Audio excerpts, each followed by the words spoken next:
feeding radioactive cereal to retarded kids, injecting retarded kids with viruses and bacteria. It's the same network of doctors who are doing the mind control. Many of the treatments in psychiatry are also used as methods of brainwashing and torture, not just in so-called third world countries or in dictatorships, but in North America. People we don't like politically and sociologically, we can identify them as mentally ill, and we can control their behavior. Military mind control. All right, I'm recording now. So where do you live? I live in Milton, Florida. What do you think of psychiatry? Well, I think that psychiatry is pretty much, well, put it this way, the ones that are the psychiatrists, most of them are crazy, and they don't even speak on narcissism. And narcissism is a big reason why most people are doing have pathological behaviors because of this personality disorder. And that's a main thing that I believe that psychiatry should talk about, and they always glaze over that whole thing about narcissism, because I believe that the psychiatrists are narcissists, because these people will sit here and tell you what you have based on what they think. So that's pretty much what I think about psychiatry. I don't really think it's a,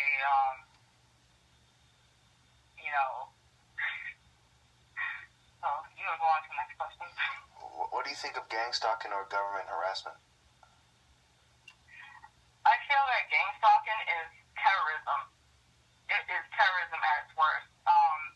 It's actually not something that came from Nazi Germany, and it's Stasi Zerschusing. They call it Zerschusing in Germany, and it's terrorism to put control over a target that a certain group of criminals feel is a threat to them, or they feel like that person shouldn't be in society based on their own thoughts and feelings. So I believe it's terrorism because you are stalking people. And where I'm from, stalking is a felony. These people that they have working for them to stalk you are criminals. They're committing criminal behavior. And they say that, gang stalking is, the people who are doing the gang stalking say that gang stalking is to make peace, is to bring peace. Okay, how do you bring peace? Well, by committing terrorism on a person. And usually when someone gang stalks, so-called gang stalks, they're not ever told why. The person, usually the people are totally innocent, and it's just a group of terrorists. I like to call them terrorists because they're criminals that are gathered together and make a pact to stalk someone because they are Satanists. The root of gang stalking is Satanism. It's satanic ritual abuse, point blank. They just want to cover it up with certain groups and organizations coming under citizen on patrol, or that person's a threat, or that person is crazy. No, they're actually they pick us targets, us that are targeted out to perform satanic ritual abuse to us. That's the root of it, but they'll never tell you that. Okay. So, what do you think of the idea of people covertly drugging people with psychiatric drugs, especially when psychiatry admits that it does not know what causes mental disorders? And RT reported psych meds kill 500,000 people annually in Western countries alone. Excuse me. I feel, once again, that they're covertly committing terrorism on us, on anyone. We've been drugged.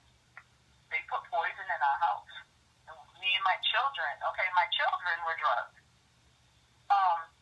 With some type of noxious we thought it was a gas. We were poisoned our house, and I have paperwork to prove it, for 2 weeks because a gang of criminals want to come around and feel that they, working under the military-industrial complex, feel that they have the right to come in, gas us, or poison us.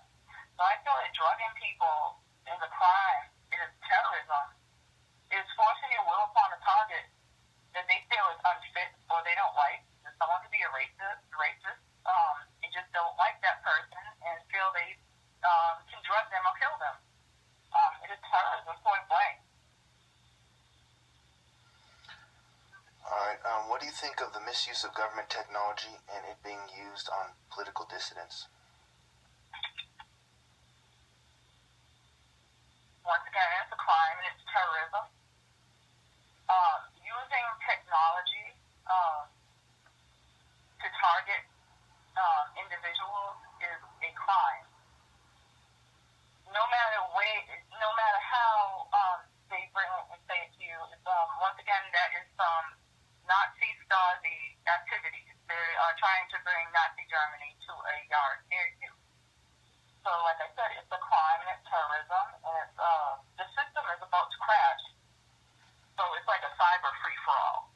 And they have a lot of young geeks involved in this, and to them it's a game. It's like a game. And it's, once again, satanic ritual abuse. All of this is satanic ritual abuse. The root of it is.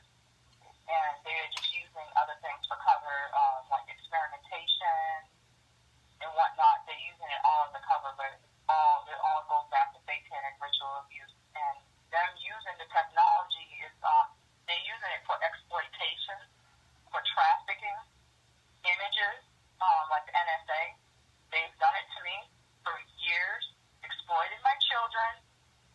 You know, pedophiles, they're working for these companies or these organizations and for the government, and they spy on little children coming under NSA or FBI, CIA, and they take the images from spying with the technology, with the space weapons and the military technology, and traffic these images to pedophile rings. And this is how all this gets around the world, and people are like, how did all this pedophilia get around? Oh, it's from the NSA and from them spying, not just the NSA, but these groups, certain groups involved, Ku Klux Klan, the Freemasons, groups like that. Satanism, point blank, is Satanism, and Satanism equals pedophilia.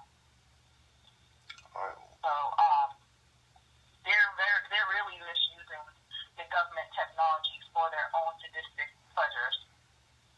And like I say, when you are in the highest ranking groups in the military, there's a lot of pedophilia and there's a lot of homosexuality.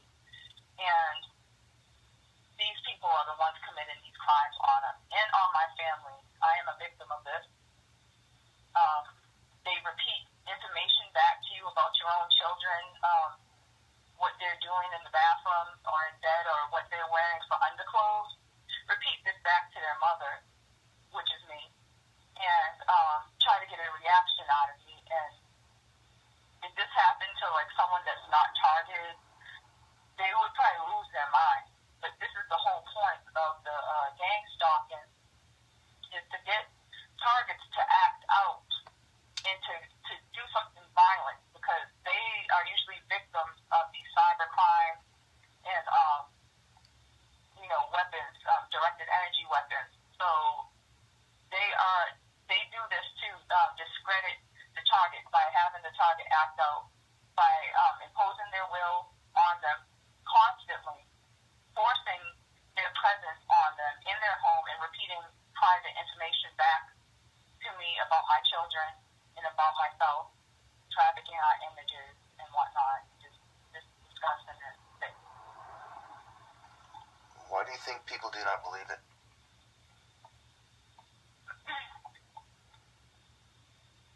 I believe that a lot of people do believe it, but they are very scared of the Illuminati and the policy, the mob, because they know what will happen to them if you expose it. You will become a target of directed energy weapons when you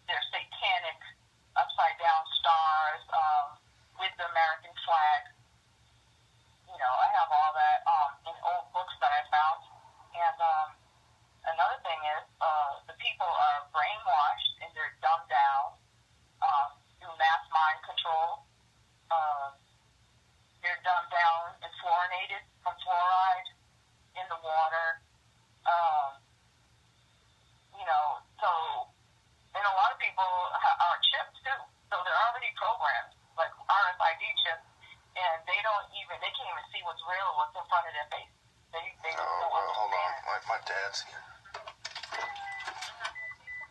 Yeah. Yeah. What? My dad and my mom just stopped on the road to say to take my medicine. Fucking anyway. You gotta take your medicine? No, I don't take it. They just.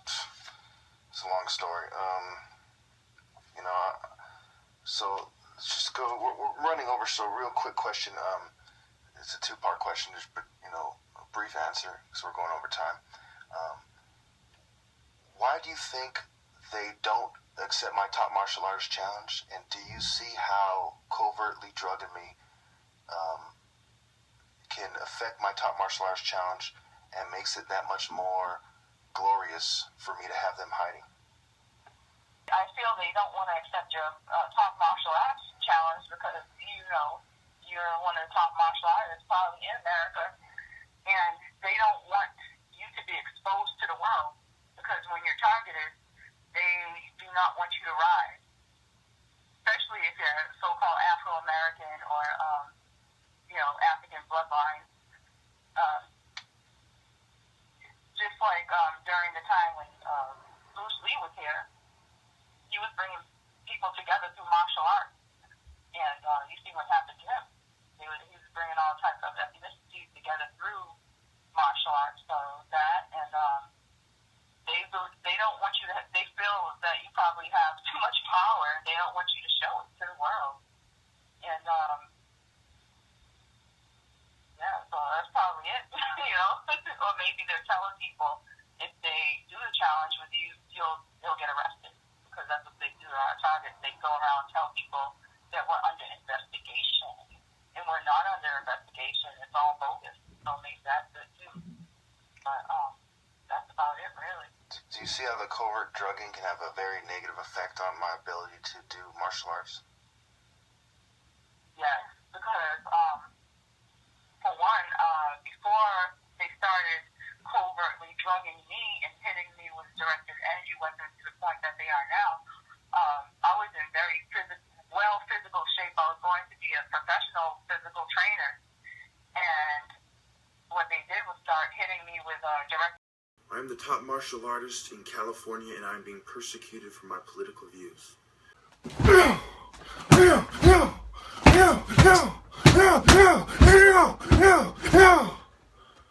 4/20/2016. Pushing the line while they push shit in.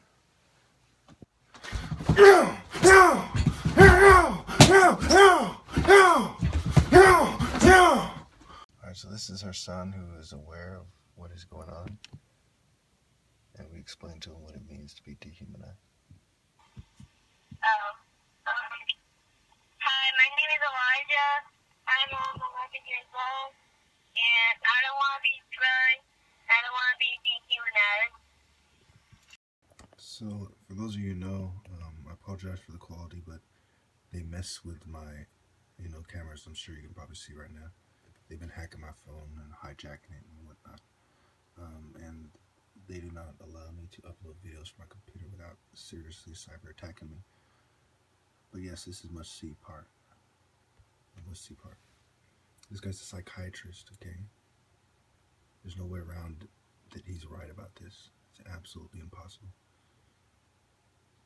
The first major manufacturers and distributors of LSD in North America were not some sort of beatniks or people from Colombia or some shady criminals. The major manufacturer was Eli Lilly Company, who's the current manufacturer of Prozac. In 1953, they got a contract from the CIA, a $400,000 contract, to provide a secure North American supply of LSD for mind control experiments. LSD was first used by psychiatrists and by CIA officers themselves, personally. Then they started using it in mind control experiments for brainwashing and interrogation. And then from there it spilled out into the general culture. This wasn't just a few rogue mad scientists in a basement somewhere. This was the leading chairman of departments of psychiatry at the major medical schools, grandfathers of 20th century psychiatry, editors of leading academic journals. One of the most amazing things I found out about is brain electrode implants. I found dozens and dozens of articles from UCLA, Tulane, Yale, and Harvard primarily, where a neurosurgeon at Yale, for instance, is writing in the mainstream medical literature about implanting electrodes in cats and in monkeys, and then controlling their behavior with a remote transmitter, and then doing exactly the same in children as young as 11 years old. These experiments were done on contract to the Office of Naval Research, the Department of the Army, and were done at the major medical schools. All these brain electrode experiments, LSD experiments, hypnosis experiments, Manchurian candidate experiments, violated basic medical ethics. It was disguised as medical research. It was purely military mind control, interrogation, brainwashing research. Another element of CIA military mind control experiments by psychiatrists is that it overlaps with chemical weapons, biological weapons, and radiation experiments. Bingo. And all these horrible experiments, giving x-rays to pregnant women, feeding radioactive cereal to retarded kids, injecting retarded kids with viruses and bacteria. It's the same network of doctors who are doing the mind control. Many of the treatments in psychiatry are also used as methods of brainwashing and torture, not just in so-called third world countries or in dictatorships, but in North America. People we don't like politically and sociologically, we can identify them as mentally ill, and we can control their behavior. Military mind control experimentation is not in the past, it's in the present and the future. As you can see, my work is worthy of recognition. This is the same video I'm playing outside, maximum volume as you can see. Same video outside, maximum volume. Yeah? Yep, and that's Mess that with one. the volume. Let's go to this one. I think it's this one. No, it's this one. It's good. Just to prove my point. Life, wisdom. You know, just because some of you might have said, well, you know, it's just his phone's speakers are messed up or something. You know, well, how come this video works? Correspondent, Karina. You know, that video works proves definitively that, yes, it's that individual video. And going back to that video, right, you can see it has 348 thumbs up, which means this probably didn't used to exist. You know? This is something that happened later, or else it would have way more thumbs down than thumbs up. You see that? Exactly.